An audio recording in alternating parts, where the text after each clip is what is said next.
Hi hello ನಮಸ್ಕಾರ. ನನ್ನ ಹೆಸರು ರಕ್ಷಿತಾ. ಸೊ ನಾನಿದ್ದೀನಿ ನೇಚರ್ ಕ್ರಿಯೇಷನ್ಸ್ ಯೂಟ್ಯೂಬ್ ಚಾನಲಲ್ಲಿ. ನಮ್ಮ ಜೊತೆ ಇದ್ದಾರೆ ದಾಕ್ಷಾಯಿಣಿ ಮ್ಯಾಮ್ ಅವರು. Hello ma'am. ಹಲೋ ಮ್ಯಾಮ್, ನೀವು ಹೇಗೆ ಇಂಡಸ್ಟ್ರಿಗೆ ಬಂದ್ರಿ? ಸೊ ನಿಮ್ಮ ಬಗ್ಗೆ ಒಂದು ಕಿರು ಪರಿಚಯ ಮಾಡಿಕೊಡಿ ಮ್ಯಾಮ್. ನನ್ನ ಹೆಸರು ಬಂದು ದಾಕ್ಷಾಯಿಣಿ. ನಮ್ಮ ನೇಟಿವ್ ಬಂದು ಮಾಗಡಿ.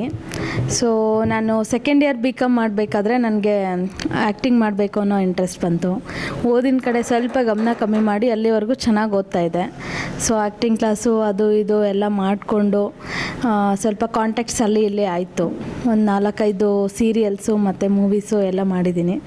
ಇವಾಗ ನೆಕ್ಸ್ಟ್ ಯಾವುದಾದ್ರೂ ಒಳ್ಳೆ ಪ್ರಾಜೆಕ್ಟ್ ಸಿಕ್ಕಿದ್ರೆ ಕಂಟಿನ್ಯೂ ಮಾಡಬೇಕು.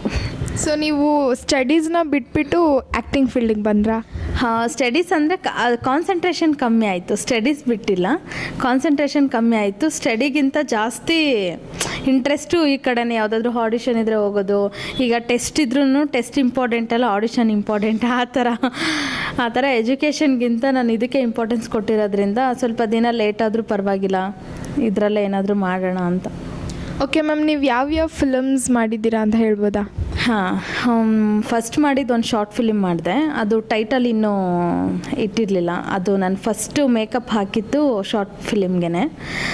ಆಮೇಲೆ ಒಂದು ನಂದಿನಿ ಸೀರಿಯಲ್ ಅಂತ ಬರ್ತಾಯಿತ್ತು ಉದಯದಲ್ಲಿ. ಅದರಲ್ಲಿ ಒಂದು 6 ತಿಂಗಳು ಕೆಲಸ ಮಾಡಿದ್ದೀನಿ. ಮತ್ತು ಸುಬ್ಬಲಕ್ಷ್ಮಿ ಸಂಸಾರ, ಸೇವಂತಿ, ಯಾರೇನಿ ಮೋಹಿನಿ, ಹಿಂಗೆ ಒಂದು 4-5 ಅಟ್ಲೀಸ್ಟ್ ಒಂದು 7-8 ಸೀರಿಯಲ್ಸ್ ಮಾಡಿದ್ದೀನಿ. ಮೂವಿನೂ ಅಷ್ಟೇ, ಸೆಲ್ಫಿ ಮಮ್ಮಿ ಗೂಗಲ್ ಡ್ಯಾಡಿ ಅಂತ ಸೃಜನ್ ಸರ್ ಮೂವಿ, ಅದು ಕೂಡ ಮಾಡಿದ್ದೀನಿ. ಕೃಷ್ಣ ಅಂತ ಒಂದು ಮೂವಿ ಬಂತು, ಅಜಯ್ ಸರ್ ಮೂವಿ, ಅದರಲ್ಲೂ ಮಾಡಿದ್ದೀನಿ. ಇವಾಗ ನೆಕ್ಸ್ಟ್ ಯಾವುದಾದ್ರೂ ಒಳ್ಳೆ ಪ್ರಾಜೆಕ್ಟ್ ಇದ್ದರೆ ಟ್ರೈ ಮಾಡಬೇಕು. ಸೊ ಓಕೆ ಮ್ಯಾಮ್, ಇಷ್ಟೆಲ್ಲ ಸೀರಿಯಲ್ಸ್ ಮಾಡಿದ್ದೀರಾ, ಅದರಿಂದ ಏನಾದರೂ ಫೀಡ್ಬ್ಯಾಕ್ ಕೊಡ್ಬೋದಾ ನೀವು? ಫೀಡ್ಬ್ಯಾಕ್ ಅಂದರೆ ತುಂಬ ಕಲ್ತಿದ್ದೀನಿ. ಬ್ಲೈಂಡಾಗಿ ಯಾರನ್ನೂ ನಂಬಾರ್ದು, ಮತ್ತು ಆಪರ್ಚುನಿಟಿ ಸಿಗೋದು ಎಷ್ಟು ಕಷ್ಟ ಇದೆ ಫೀಲ್ಡಲ್ಲಿ. ಅಲ್ಲೇನಿದ್ರೂ ಎಷ್ಟೇ ಇನ್ಫ್ಲೂಯೆನ್ಸ್ ಮಾಡಿದ್ರು ನಿಮ್ಮ ಕಲೆ ಇದ್ದರೆ ಮಾತ್ರನೇ ಬೆಲೆ. ಕೆಲವೊಂದನ್ನೆಲ್ಲ ಇವಾಗ ನೋಡಿದ ತಕ್ಷಣ ಒಬ್ಬರ ಹತ್ರ ಮಾತಾಡಬೇಕಾದ್ರೆ ಅವ್ರು ಪ್ರಾಜೆಕ್ಟ್ ಮಾಡ್ತಾರಾ, ಮಾಡಲ್ವಾ, ಇದೆಲ್ಲ ಕೆಲವೊಂದು ಎಕ್ಸ್ಪೀರಿಯೆನ್ಸ್ ಆಗಿದೆ. ಗೊತ್ತಿಲ್ಲದಲ್ಲೇ ಇರೋ ರೂಟ್ಗಳು ಮತ್ತು ಐಡಿಯಾಗಳು, ಸ್ವಲ್ಪ ನಾಲೆಡ್ಜ್ ಇಂಪ್ರೂವ್ ಆಗಿದ್ದೇ ನನಗೆ ಆಡಿಷನ್ಸ್ಗೆ ಬಂದು ಸ್ವಲ್ಪ ಒಂದು 4 ವರ್ಷ ಇಂಡಸ್ಟ್ರಿನಲ್ಲಿ ಟೈಮು ಕಳೆದಿದ್ದಕ್ಕೇ ತುಂಬ ವಿಷಯಗಳನ್ನ ಕಲ್ತಿದ್ದೀನಿ. ಓಕೆ ಮ್ಯಾಮ್, ನಿಮ್ಗೆ ಇವಾಗ ಮ್ಯಾರೇಜ್ ಆಗಿದೆ. ಸೊ ನಿಮ್ಮ ಹಸ್ಬೆಂಡ್ನೆಲ್ಲ ಹೇಗೆ ಸಪೋರ್ಟ್ ಇದೆ ಮ್ಯಾಮ್ ನಿಮಗೆ ಫ್ಯಾಮಿಲಿ ಸೈಡಿಂದ? ಮದುವೆಗೆ ಮುಂಚೆ ಬಂದು ನಮ್ಮ ಡ್ಯಾಡಿ ನಮ್ಮ ಮಮ್ಮಿ ಸ್ವಲ್ಪ ಹಂಗಂಗೆ, ಯಾಕಂದರೆ ಮದುವೆ ಸೆಟ್ ಆಗುತ್ತೆ, ಹುಡುಗನ ಕಡೆಯವ್ರು ಬಂದರೆ ಏನು ಹೇಳೋದು, ಅದು ಇದು ಈ ಥರ ಆದ್ರೂ ಅವಳು ಏನಾದರೂ ಮಾಡಬೇಕಂತ ಇದ್ದಾಳೆ, ಮಾಡಲಿ, ಆ ಥರ ಸ್ವಲ್ಪ ಸಪೋರ್ಟಿಂಗ್ ಜಾಸ್ತಿ ಇತ್ತು. ಮದುವೆ ಆದಮೇಲೆ ಇವರು ಹೆಲ್ಪ್ ಮಾಡ್ತಾರೋ, ನನಗೆ ಸಪೋರ್ಟ್ ಮಾಡ್ತಾರಾ ಇಲ್ವಾ, ಕೆಲವರೆಲ್ಲ ಅಷ್ಟು ಇರಲ್ಲ. ಅದೆಲ್ಲ ಏನಕ್ಕೆ, ಮನೆಯಲ್ಲವರು ಎಲ್ಲ ಥರನೂ ಇರ್ತಾರೆ. ಸೊ ಇವ್ರು ಬಂದು ನನಗೆ ತುಂಬ ಸಪೋರ್ಟಿಂಗು. ಬೇರೆ ಕೆಲಸ ಮಾಡ್ತೀನಿ ಅಂದರೆ, ಇಲ್ಲ ನೀನು ಮುಂಚೆ ಏನು ಮಾಡ್ಬೇಕು ಅಂದ್ಕೊಂಡಿದ್ಯೋ ನೀನು ಅದೇ ಮಾಡಬೇಕು. ಮಗು ಇದೆ 2 ವರ್ಷದ್ದು. ಅವನೇನಿದ್ರು ಎಷ್ಟು ಪ್ರಾಬ್ಲಮ್ ಆದರೂ ನಾನು ನೋಡ್ಕೊತೀನಿ, ಎಷ್ಟು ರಿಸ್ಕ್ ಆದರೂ ನಾನು ನೋಡ್ಕೊತೀನಿ. ನೀನು ಹೋಗು ಆಫೀಸ್ ಹತ್ರ, ಅವ್ರಿಗೆ ಒಂದಿನ ಆಫೀಸ್ ರಜೆ ಇದ್ದರೆ ನಿನ್ನ ಕೆಲಸ ಏನಾದರೂ ಇದ್ದರೆ ಮಾಡ್ಕೊ ಅಂತ ಹೇಳ್ತಾರೆ. ಬಟ್ ಅವ್ರ ಬಗ್ಗೆ ಹೇಳೋದಕ್ಕೆ ತುಂಬ ಪ್ರೌಡ್ ಫೀಲ್ ಆಗುತ್ತೆ. ತುಂಬ ಸಪೋರ್ಟಿವ್ ಆಗಿದ್ದಾರೆ. ಸೊ ನಿಮ್ಮ ಹಸ್ಬೆಂಡ್ ಇಷ್ಟು ಸಪೋರ್ಟಿವ್ ಇರೋದ್ರಿಂದ ನೀವು ಕಮ್ ಬ್ಯಾಕ್ ಮಾಡೋಕ್ಕೆ ಸಾಧ್ಯ ಮ್ಯಾಮ್? ಹೌದು, ಡೆಫಿನೆಟ್ಲಿ. ಅವರೆಷ್ಟು ಸಪೋರ್ಟಿಂಗ್ ಇಲ್ಲ ಅಂದರೆ, ಇವಾಗ ಒಂದು ಮನೆಯಲ್ಲಿ ಇವಾಗ ಅವ್ರದ್ದೇ ಮೇಯ್ನು. ಬೇರೆ ಒಂದು 4-5 ಜನ ಏನಾದರೂ ಅಂದ್ಕೊಳ್ಳಿ, ಅವ್ರದ್ದೇ ಮೇಯ್ನು. ಅವರು ಇವಾಗ 4-5 ಜನ ಸಪೋರ್ಟ್ ಮಾಡಿಬಿಟ್ಟು ಹಸ್ಬೆಂಡ್ಗೆ ಇಷ್ಟ ಇಲ್ಲ ಅಂದರೆ ಡೆಫಿನೆಟ್ಲಿ ನೀವೇನು ಮಾಡೋಕ್ಕಾಗಲ್ಲ. ಸೊ ನನಗೆ 4-5 ಜನಕ್ಕೆ ಇಷ್ಟ ಇಲ್ಲ ಅಂದರೂ ಪರವಾಗಿಲ್ಲ, ನನ್ನ ಹಸ್ಬೆಂಡು ಸಪೋರ್ಟಿವ್ ಆಗಿದ್ದಾರಾ, ಅದೇ ಸ್ಟ್ರಾಂಗ್ ರೀಸನ್ ನನಗೆ ಮೇಯ್ನು. ಎಷ್ಟೊಂದು ಸಲ ಇಲ್ಲ ಬೇಡ, ಅದಾದಮೇಲೆ ಮಿಸ್ಅಂಡರ್ಸ್ಟ್ಯಾಂಡಿಂಗ್ ಆಗುತ್ತೆ, ನಾನು ಬೇರೆ ಕೆಲಸನೇ ಮಾಡ್ಕೊತೀನಿ ಅಂದರೂ, ಇಲ್ಲ ಬೇಡ, ನೀನು ಏನು ಅಂದ್ಕೊಂಡಿದ್ಯೋ, ನಿಂಗೆ ಏನು ಸಪೋರ್ಟ್ ಬೇಕೋ ನಾನು ಮಾಡ್ತೀನಿ, ನೀನು ಅದು 2 ಲೇಟ್ ಆದರೂ ಪರವಾಗಿಲ್ಲ, ನೀನು ಅದರಲ್ಲಿ ಏನಾದರೂ ಅಚೀವ್ ಮಾಡಬೇಕಂತ ತುಂಬ ಸಪೋರ್ಟಿವ್ ಆಗಿದ್ದಾರೆ. ನಾನು ತುಂಬ ಪ್ರೌಡ್ ಫೀಲ್ ಮಾಡ್ತೀನಿ ಅದ್ರ ಬಗ್ಗೆ. ಸೊ ಓಕೆ ಮ್ಯಾಮ್, ನಿಮ್ಗೆ ಇವಾಗ ಚಿಕ್ಕ ಮಗ ಕೂಡ ಇದ್ದಾರೆ. ಸೊ ಅವ್ರನ್ನೆಲ್ಲ ಯಾರು ನೋಡ್ಕೊತಾರೆ ಮ್ಯಾಮ್? ಅವ್ರನ್ನೆಲ್ಲ ಅವರೇ ನೋಡ್ಕೊಳ್ಳೋದು. ನಮ್ಮ ಮನೆಯವ್ರಿಗೆ ಏನಾದರೂ ಇವಾಗ ಸ್ವಲ್ಪ ದಿನ ಅವ್ರಿಗೆ ವರ್ಕ್ ಫ್ರಮ್ ಹೋಮು, ಸ್ವಲ್ಪ ದಿನ ಆಫೀಸ್ ಇರುತ್ತೆ. ಸೊ ವರ್ಕ್ ಫ್ರಮ್ ಹೋಮ್ ಇದ್ದಿದ್ದ ದಿನ ನಾನು ನೋಡ್ಕೊತೀನಿ. ನಿಂದು ಯಾವುದಾದ್ರೂ ಇವಾಗ ನನಗೆ ಕೆಲವೊಂದು ಮೂವಿಗಳದ್ದು ಮಾತಾಡೋದಕ್ಕೆ ಮುಹೂರ್ತ ಈ ಥರದ್ದು, ಮತ್ತು ಸ್ಕ್ರಿಪ್ಟ್ ಡಿಸ್ಕಷನ್ನು, ಯಾವುದಾದ್ರೂ ಸ್ಕ್ರೀನ್ ಎಕ್ಸ್ಪ್ಲೇನ್ ಮಾಡಬೇಕು, ಸೀನ್ಸ್ ಯಾವುದಾದ್ರೂ ಇದ್ದರೆ ಎಕ್ಸ್ಪ್ಲೇನ್ ಮಾಡಬೇಕು, ಆ ಥರದ್ದು ಏನಾದರೂ ಇದ್ದರೆ ಇನ್ವೈಟ್ ಮಾಡ್ತಾರೆ, ಹೇಳಿರ್ತಾರೆ. ನಾನು ಆ ಟೈಮ್ನ ನೋಡಿಕೊಂಡು ಅವ್ರು ನೋಡ್ಕೊತಾರೆ, ಅವ್ರು ವರ್ಕ್ ಫ್ರಮ್ ಹೋಮ್ ಇದ್ದಾಗ.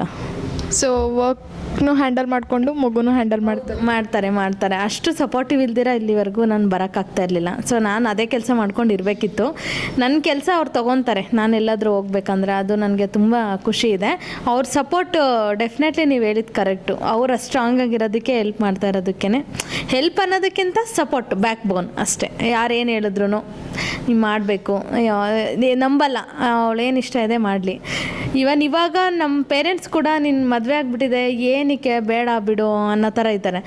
ನಮ್ಮ ಮನೆಯವರು ಯಾರು ಏನು ಹೇಳಿದ್ರು ಕೇಳಲ್ಲ, ನೀನು ಮಾಡು ಅಷ್ಟೇ. ಓಕೆ ಮ್ಯಾಮ್, ಈಗ ಯಾವುದಾದ್ರೂ ಪ್ರಾಜೆಕ್ಟ್ಸ್ ತೊಗೊಂಡಿದ್ದೀರಾ?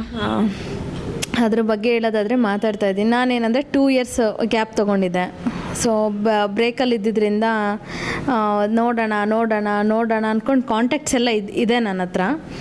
ಬಟ್ ಕಮ್ಬ್ಯಾಕ್ ಮಾಡ್ತಾ ಒಳ್ಳೆ ಪ್ರಾಜೆಕ್ಟ್ ಮುಖಾಂತರನೇ ಕಮ್ಬ್ಯಾಕ್ ಮಾಡಬೇಕು ಅನ್ನೋದು ನನ್ನ ಆಸೆ. ಬರ್ತಾಯಿದೆ ಪ್ರಾಜೆಕ್ಟ್, ಬರ್ತಾಯಿಲ್ಲ ಅಂತಲ್ಲ. ಬಟ್ ನನಗೆ ನನ್ನ ಗಂಡ, ನನ್ನ ತಂದೆ ತಾಯಿ ಏನಿದ್ದಾರೆ ಅವ್ರನ್ನ ಕೂರಿಸ್ಕೊಂಡು ನಾನು ಈ ಥರದ್ರಲ್ಲಿ ಮಾಡಿದ್ದೀನಿ ಅಂತ ತೋರಿಸೋ ಥರದೊಂದು ಬೇಕು. ಸ್ಟಾರ್ಟಿಂಗ್ ನಾನು ಒಳ್ಳೆ ಪ್ರಾಜೆಕ್ಟ್ ಮುಖಾಂತರನೇ ಕಮ್ಬ್ಯಾಕ್ ಮಾಡಬೇಕಂತ ಇಷ್ಟ. ಹಾಗಾಗಿ ಕೆಲವೊಂದು ರಿಜೆಕ್ಟ್ ಕೂಡ ಮಾಡಿದ್ದೀನಿ. ಸೊ ಓಕೆ ಮ್ಯಾಮ್, ಹಂಗಾದರೆ ಈಗ ನೀವು ಯಾವ ಪ್ರಾಜೆಕ್ಟ್ಸು ಹ್ಯಾಂಡಲ್ ಮಾಡ್ತಿಲ್ಲ? ಇವಾಗ ರನ್ನಿಂಗಲ್ಲಿ ಯಾವ ಪ್ರಾಜೆಕ್ಟು ಹ್ಯಾಂಡಲ್ ಮಾಡ್ತಾಯಿಲ್ಲ. ಇವಾಗ ಬರ್ತಾ ಇರೋ ಆಪರ್ಚುನಿಟೀಸ್ ಬಗ್ಗೆ ಡಿಸ್ಕಷನ್ ಮಾಡ್ತಾಯಿದ್ದೀನಿ. ನಾನು ಮಾಡ್ಬೋದಾ, ಮಾಡಬಾರ್ದಾ, ನನಗೆ 100% ಕಂಫರ್ಟಬಲ್ ಆದ್ರೇ ನಾನು ಮುಂದೆ ಹೋಗೋಕ್ಕಾಗೋದು. ಓಕೆ ಮ್ಯಾಮ್, ನಿಮ್ಗೆ ಇವಾಗ ಎಷ್ಟು ಖುಷಿ ಇದೆ ಮ್ಯಾಮ್ ನೀವು ಕಮ್ಬ್ಯಾಕ್ ಮಾಡ್ತಾಯಿದ್ದೆ? ಆ್ಯಕ್ಚುಲಿ 2 years ಗ್ಯಾಪಿಂದ ಇವಾಗ ಕಮ್ಬ್ಯಾಕ್ ಮಾಡ್ತಿರೋದು ಏನು ಅನಿಸುತ್ತೆ ಮ್ಯಾಮ್ ನಿಮಗೆ? ಬೇಗ ಸ್ಕ್ರೀನ್ ಹತ್ರ ನಿಲ್ತೀನೋ ಅನಿಸ್ತಾ ಇದೆ. ನಿಜವಾಗ್ಲೂ ಹೇಳ್ಬೇಕಂದ್ರೆ ಆ ಟೈಮಲ್ಲೆಲ್ಲ ಅಷ್ಟು ಸ್ಟ್ರಗಲ್ ಮಾಡಿದ್ದೀನಿ. ಮತ್ತು 2 years ಆದಮೇಲೆ ನಂದೇನಿದೆ ಡ್ರೀಮು, ಅವಾಗ ಏನು ಡ್ರೀಮ್ ಇಟ್ಕೊಂಡಿದೆ ಅದು ಮತ್ತೆ ಇವಾಗ ಏನೋ ಒಂದು ಅವಾಗಷ್ಟು ಕಷ್ಟಪಟ್ಟಿದ್ದು, ಅದು ಮತ್ತು ಆಡಿಷನ್ಸ್ ಎಲ್ಲ ನಾನು ಅಟೆಂಡ್ ಮಾಡಿದ್ದು. ಇವಾಗ ಒಂಥರ ಮದುವೆ ಆಗಿ ಮಗು ಆದಮೇಲೆ ಯೂಸ್ ಆಗ್ತಾಯಿದೆ. ಅದನ್ನು ಎಷ್ಟು ಬೇಗ ಯಾವುದಾದ್ರೂ ಒಂದು ಒಳ್ಳೆ ಪ್ರಾಜೆಕ್ಟ್ ಸಿಗುತ್ತೋ, ಎಷ್ಟು ಬೇಗ ನಾನು ಕ್ಯಾಮ್ರಾ ಮುಂದೆ ನಿಲ್ತೀನೋ ಅನ್ನೋ ಒಂದು ಕ್ಯೂರಿಯಾಸಿಟಿನಲ್ಲಿದ್ದೀನಿ. ಓಕೆ ಮ್ಯಾಮ್, ನಿಮಗೆ ನೇಚರ್ ಕ್ರಿಯೇಷನ್ಸ್ ಬಗ್ಗೆ ಏನು ಅನಿಸುತ್ತೆ ಮ್ಯಾಮ್? ನೇಚರ್ ಕ್ರಿಯೇಷನ್ಸ್ ಬಗ್ಗೆ ನಾನು ಫಸ್ಟ್ ಟೈಮ್ ಒಂದು ಮೂವಿ ಬಗ್ಗೆ ಡಿಸ್ಕಷನ್ ಮಾಡೋದಕ್ಕೆ ಅಂತ ಬಂದಿತ್ತು. ಇದು ನೋಡಿದ್ರೆ ಎಲ್ಲ ಫ್ರೆಂಡ್ಲಿ ಆಗಿದ್ದಾರೆ. ಮತ್ತು ಇಲ್ಲಿ ಆಡಿಷನ್ಸು ಅದು ಇದು ಬೇರೆ ಬೇರೆ ಮೂವಿದೆಲ್ಲ ಆಡಿಷನ್ಸ್ ಬರ್ತಾಯಿದೆ. ಸೊ ಆಪರ್ಚುನಿಟೀಸು ಈಸಿಯಾಗಿ ಕ್ಯಾರಿ ಆಗ್ಬೋದು ಅಂತ, ನಂಗೆ ಕ್ಯಾಚ್ ಆಗ್ಬೋದು ಅಂತ ನಂಗೆ ಅನಿಸಿದೆ. ಮತ್ತು ಇಲ್ಲಿ ಎನ್ವೈರ್ನಮೆಂಟು ಚೆನ್ನಾಗಿದೆ, ಒಳ್ಳೆ ಫೀಲ್ ಇದೆ. ಸರು ಮತ್ತು ನಮ್ಮಲ್ಲಿ ಏನು ಮಾತಾಡ್ತಾ ಇದ್ದಾರೆ ಎಲ್ಲರೂ ಒಳ್ಳೆ ಫ್ರೆಂಡ್ಲಿಯಾಗಿ ಮಾತಾಡ್ತಾ ಇದ್ದಾರೆ. ಇನ್ನೊಂದೇನು ಹೇಳ್ಬೇಕಂದ್ರೆ ಕಂಫರ್ಟ್ ಝೋನ್ ಇದೆ ಇಲ್ಲಿ, ಮೇಯ್ನಾಗಿ ಕಂಫರ್ಟ್ ಝೋನ್ ಇದೆ. ಖುಷಿ ಆಯಿತು. ಇನ್ನೊಂದು ಸಲ ಆಫೀಸಿಗೆ ಬರಬೇಕಂದ್ರೂ ಎಲ್ಲಿ ಹೋಗ್ಬೇಕಾ, 1-2 ಸಲ ಬಂದಿರೋದಕ್ಕೇ ನಮ್ಮ ಆಫೀಸು ಅನ್ನೋ ಥರ ಫೀಲ್ ಇದೆ. ಥ್ಯಾಂಕ್ ಯು ಮ್ಯಾಮ್, ಇಷ್ಟೊತ್ತು ನಮ್ಮ ಜೊತೆ ಟೈಮ್ ಕೊಟ್ಟು ಮಾತಾಡಿದ್ದಕ್ಕೆ. Thank you so much. ನಾವಿದ್ದೀವಿ ನೇಚರ್ ಕ್ರಿಯೇಷನ್ಸ್ ಯೂಟ್ಯೂಬ್ ಚಾನಲಲ್ಲಿ. ಸೊ ನಮ್ಮಲ್ಲಿ acting class, modelling class, makeup classes ಹಾಗೆ ಶಾರ್ಟ್ ಫಿಲ್ಮ್ಸ್ ಕೂಡ ನಡೀತಾ ಇದೆ. ಸೊ ಯಾರು ಇಂಟ್ರೆಸ್ಟ್ ಇದ್ದರೆ ನಮ್ಮನ್ನ ಕಾಂಟ್ಯಾಕ್ಟ್ ಮಾಡ್ಬೋದು. Thank you so much.